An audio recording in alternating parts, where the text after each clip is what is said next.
अरे जोखना ये साइकिल कौना के हारे? अरे जोखना ये साइकिल हमार हारे। ए जोखना जौना के भी हो जल्दी हटावे के बोल। अरे जोखना जब तक हमारा पूरा पेशाब ना हो जाए ये साइकिल ना हटी रे। अरे जोखना कितना देर लगी रे? इतना देर में तो 10 काटा खेत पाट गए रहे। अरे जल्दी हटावे के बोल ना तो ठोक दे। अरे जोखना ये रोडवा कोनो के बाप के ना जब हमार मर्जी करी तब हटाई रे। ये बात बा हैं? अच्छा तो देख हम क्या करता नहीं ये देख।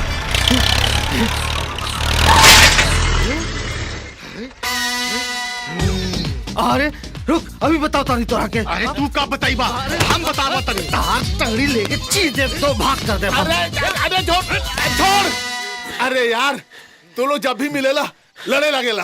अरे कबहू तो प्यार से रहा। अरे ये पंचर वाला संगे कौन प्यार से रही? अरे ते जोखना चुप रहा अभी एकरा के छट्टी के दूधिया दिला दे। अरे एक को भी भंटा बोए वाला हमरा जैसे बिजनेसमैन आदमी से लड़ाई करे के तो आर औकात नहीं करे। बारे एगो पंचर के दुकान खोल के अपन आप के टाटा बिला बुझता रे। अरे का बात तोरा लगे एगो बेटी ऊ तोरा के एक दिन छोड़ के चल जाए। अरे हमरा के देख हमरा के। अरे 3 लड़का के बाप बनी 3 लड़का के का हट आइल बड़े।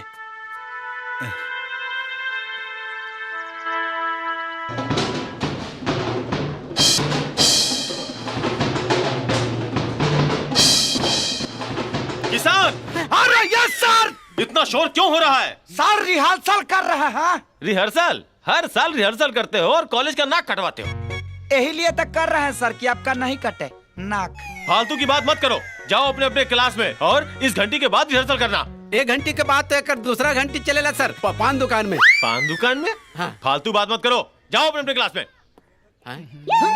डाल दे। अरे एकरा के छोड़ किसान चंदा के आवे के टाइम हो गई बा। चल चल चल घबरा चल।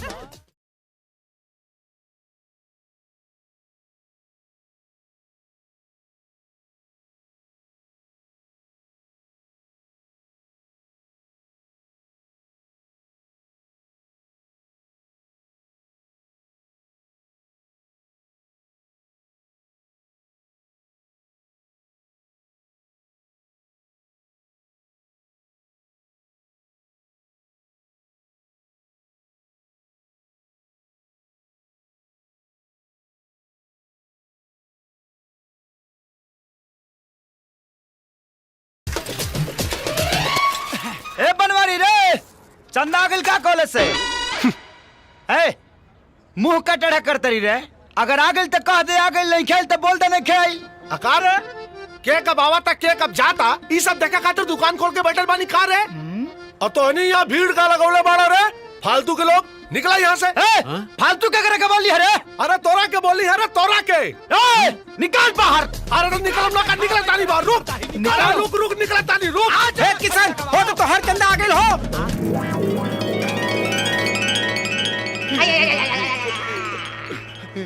ए झगरू इन्हें ऑनरी का भइल?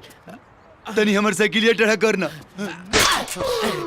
हो गई। ओके चंदा ए चंदा। अरे कहाँ गुजर जाता रे? हमरा साइकिल का हैंडल टेढ़ा हो गइल बा सीधा कदा। चल सीट के धर। तैं को भी भंटा बोए वाला गोविंद प्रसाद के बेटा हुए ना रे? हाँ ता समझा दे अपने बात के। अरे वो का को भी भंटा बोए वाला एगो मामूली किसान और हम एगो बिजनेसमैन वो बार हमसे टक्कर लेता रे। बड़ा सुंदर बड़े यार। हाँ सुंदर है रे। तहर दुकान का टायर बा का ट्यूब बा का रिंग बा का सीट कमर बा। बाबूजी हैं? हमके 100 रुपए चाहिए। काहे रे? हमके सहेली लोग के साथ पिकनिक पे जाए के बा। तू जा काली ले लिया। तो काल काल बोल के टरका दिला। हमार सहेली लोग आवता लोग हमके अभी चाहिए। इला चल जा। हाय हाय का ये स्टाइल बा। लेकर स्टाइल रे। तारा मोच के का मोच बता। हाँ हाँ तनी चंदा से पूछा ना वो कहाँ जाती है। हाँ बेटी चंदा। हाँ बाबूजी। अरे पिकनिक में कहाँ जाता रू बेटी? नदी किनारे। नदी किनारे जाती है। नदी किनारे। अरे रुक ते काहे पूछ ले रे कि वो कहाँ जाती है? तुहार बेटी चंदा हिया औ जवान हो गेल बिया तो तुहार जानल जरूरी बना कि वो कहाँ होतिया कहाँ जातिया। सही बात बा। ये बात बा। हाँ। बहुते मजा आई है ना? अरे हाँ, ये लोग यहाँ कैसे? हो दे आगे लिसन रे। चलो चल के देखल जाओ, चलो। ए किशन, सब गुस्सा में नहीं आवत रिसन। चल भागे के रे भाई। अरे रुका सा लड़की के खींच टाटा फीस। Side down. ए तू लोग यहाँ का करे ताड़ा? मछली फंसावत तानी लेकिन एको गो ना फंसली सा। भगवान जाने कभी फंसी। चुप। देखा, फालतू बात मत करो। हमनी के एजा पहले से पिकनिक के प्रोग्राम रहल। तू लोग भागा यहाँ से, भागो, हटो। हट हमनी के हटी सा। हाँ तारा लोग के बैठे के बाद जा कहने कचरा पार्टी में बैठा लो। बुझाइल बोलत तो ऐसे बड़ी जैसे कि जगह इनका बाप के हा। ए हमरा बाप के नाम मत ला। कुछ भी कह चंदा, लेकिन जब तू खिसियालू तो बहुत सुंदर लागेलू। लगम ना, भगवान हमके फुर्सत से बनवले बाड़े। ओए होए होए होए होए होए तारा के फुर्सत से बनवले बड़े। हम का इंटरनेट से डाउनलोड हो कैल बनी का। डाउनलोड हो के आइल बानी के। चुप रहो, सहरा से तो मुंह लागल बेकार बा। गले लग जा।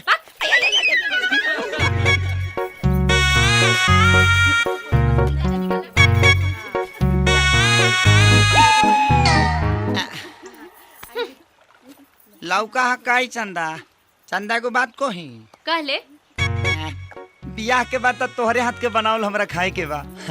तो बियाह के पहले सोचनी कि अपना हाथ से बना के खिया देती। हम तरह से बियाह करेम। रुका बताता।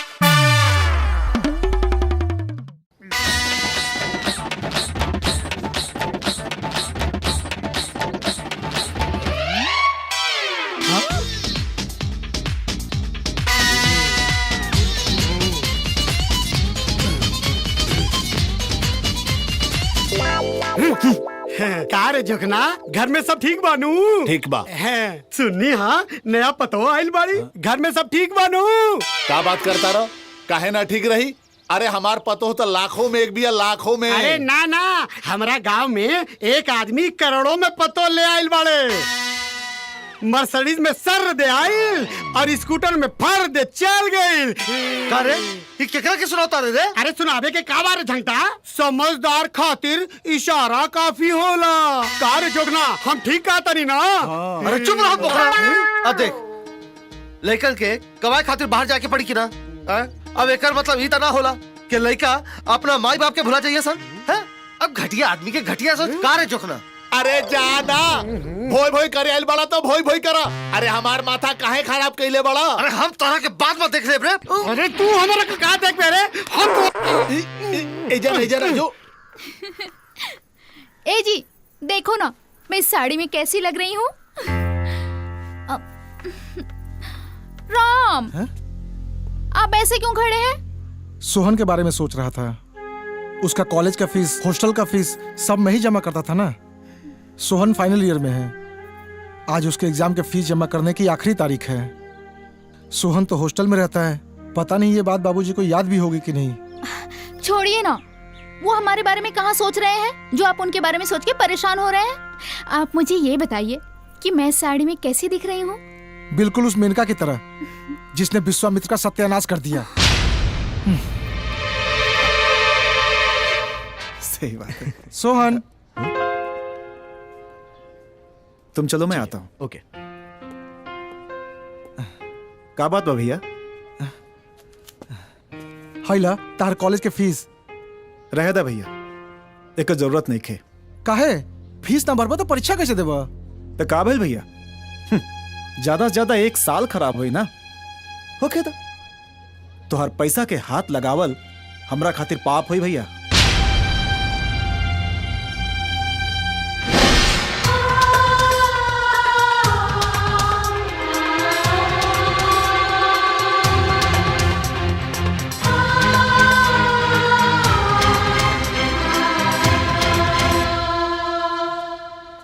वाह बेटा वाह, ओकर पैसा लौटा के आज तक हमार मान रख ले। अरे हमार तक छाती जुड़ा गिल रे। ला हमरा जेते तोरा फिकर करे के कोनो जरूरत नहीं खे। ठीक बा? का रे जोखना तोरा के न्योता मिलल कि ना? कैसन न्योता? अरे छठियार के न्योता। केकर छठियार? अरे सूरज भान जी के नाती भइल बा।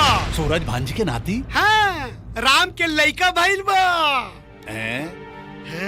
का हो इतना देर से तू हमरा बगल में बैठल बड़ा, अब बतेबो ना कैला कि तोहरा पोता भइल बा? इनका मालूम हो तब ना बताइए।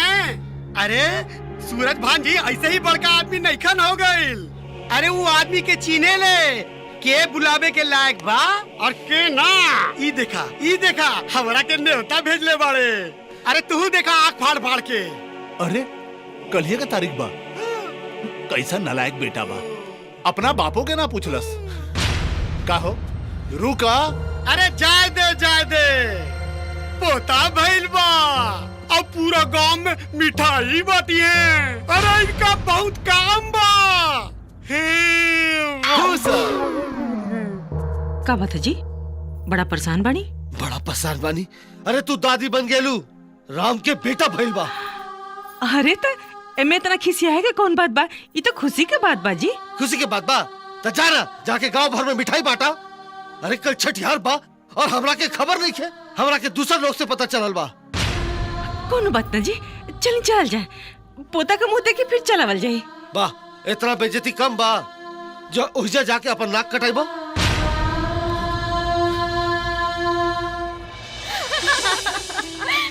कितना प्यारा बच्चा है, बिल्कुल अपने मामा पे गया है। अरे नहीं, ये तो मेरे जैसा दिखता है, ये तो बिल्कुल अपने नानी जैसा है।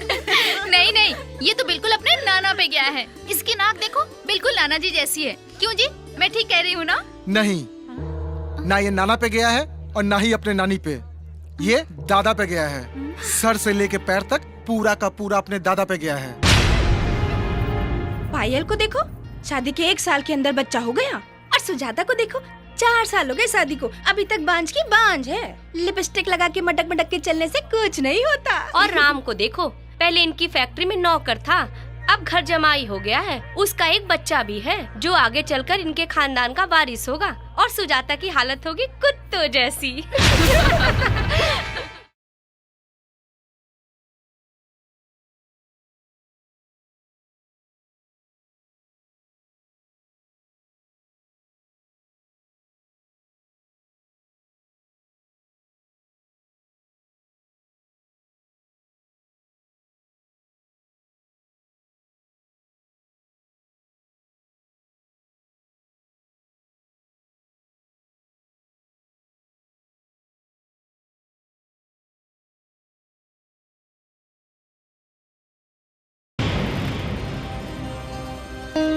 ए बनवारी भाई, हाँ कुछ लौकता? का? अरे आज किशन पर नजर ना पड़ल तो चंदा के चेहरा के रंग उड़ल बा।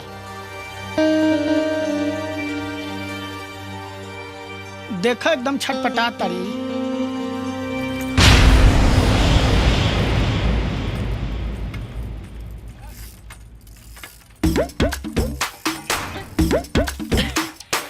बहुत तड़पावले बड़ू चंदा हमके, अब तड़पावे के बारी हमार बा।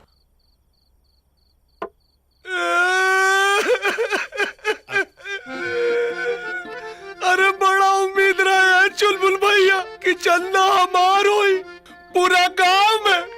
चुलबुल भैया पूरा गांव में भौकाल मचा देल रानी कि हम चंदा से बियाह करब, लेकिन इस ससुरा किसनवा अरे बिचवा में आके सारा मामला में पानी फेर डाला सो।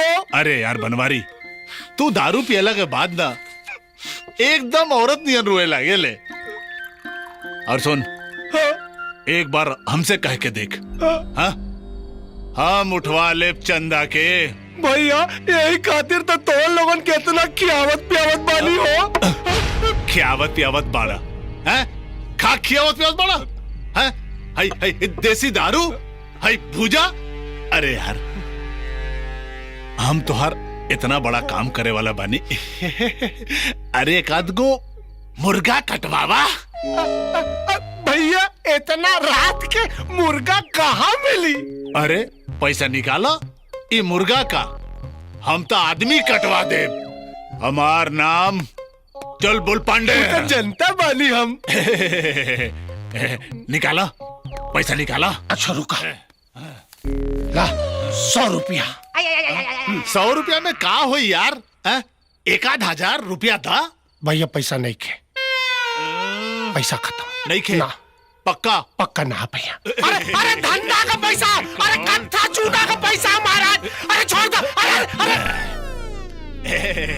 अरे कत्था चूना का पैसा, दुकान का धंधा का पैसा महाराज। हाँ अले धर सुन। हाँ भैया। 2 मुर्गा कटवा ली है और 1 फुल बोतल अंग्रेजी दारू। ठीक बाबू। जो लेके आओ। चुलबुल भैया, लगा तो तू हमारे पान का दुकान बिकवा के रहा बाबा। अरे रहे दा बनवारी। अरे पान के दुकान तो सिर्फ दिखावा बा। तुहार असली धंधा, तुहार असली कमाई तो ब्याज पे पैसा चलावल बा। तो अभी बड़े जो ज्यादा नहीं भैया, ज्यादा। सुन सुन। हाँ भैया। 1 पैकेट सिगरेट ले ले, ये पैसा बची तो। सिगरेट? हाँ। अरे यार पगलाइन बड़ा कहा, पान बीड़ी सिगरेट चाहत रहा था हमरा से कल होता, दुकानिया से ले ला होती, झूठा ही में पैसा हमारे। अब बनवारी भाई, सिगरेट के बारे में छोड़ और चंदा के बारे में सोच।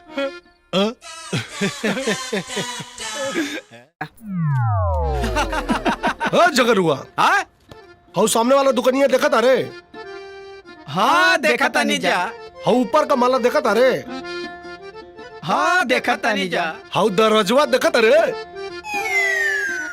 हाँ देखा था नहीं जा। दरवाजा तो बंद बा। अरे अरे तो हम 3 तक गिनती गिनब और दरवाजा खुली पट से। का बात कर रहा था? देखा तमाशा। 1 2 रुका 3।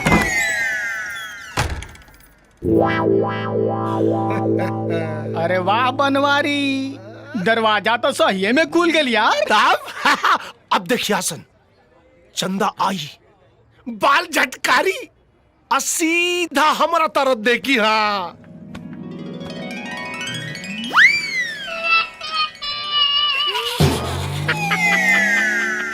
तोरा के तो देखबे ना कहीं। अरे पागल बड़ा कासन, ऐसे कैसे देखी?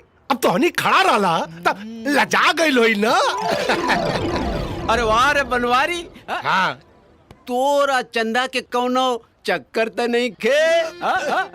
अब इनमें कौनो पूछे वाला बात बा का है? अरे वाह गुरु, हैं पूरा गांव जवार के लइकन जेकरा पीछे बाड़ा सहन है, उ तोरा पीछे लागल बिया का।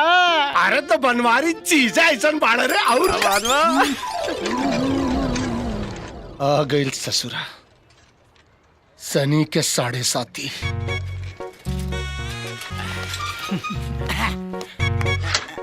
का हो? ए बनवारी, आ चंदवा कॉलेज चल गई का? हमरा से का पूछे तारे रे? हम ओकर चौकीदार बानी का? अरे तो तोरा दुकान के एगो कर मकान बा, अते ओकरा के रोज आवत जात देखेली। ए सब पूछ दे तो भड़कत का बड़े रे।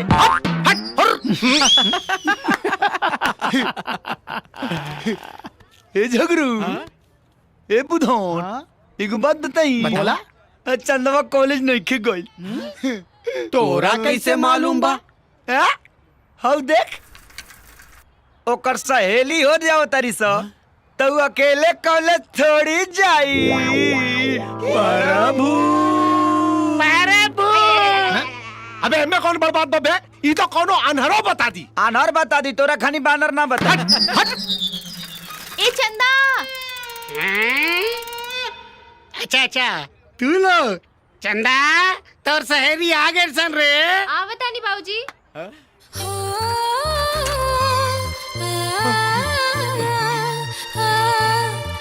हेलो चंदा, काल बा।